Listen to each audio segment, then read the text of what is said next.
Yan mga kawaso. Ito yung sinasabi kong Acrytex primer ha. Pagkatapos yan may pintura na water base.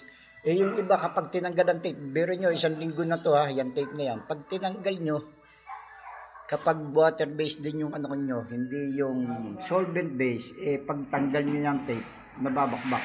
Ito, wala, hindi nababakbak mga kawaso yan. Oh. Yan pa isa oh. O, yan yung tibay. Yung iba, kapag flat latex, yung skin coat, pagkatapos naka-semi-gloss, pagka ganyan yun, nag-masking tape kayo dahil pipinturahan nyo to, ayan, hindi sila nagma-masking tape na dahil pagtanggal nila ng masking tape, sumasama ang pintura. O, yan yung sinasabi ko mga kawaso. Hindi nyo ako nag-gets kung ano yung mga sinasabi ko, sana naintindihan nyo ang mukha nito. Hindi siya sumasama yung pintura. Yan yung katibayan. O sana naniwala na po kayo mga kawaso. Ano, may tanong pa ba kayo? Ayan, sige, sasagutin pa rin natin yan. E ngayon, naririto tayo. Nagkikisame. Ayan, inaano ko na yan. Mamaya makikita nyo, maganda na yan.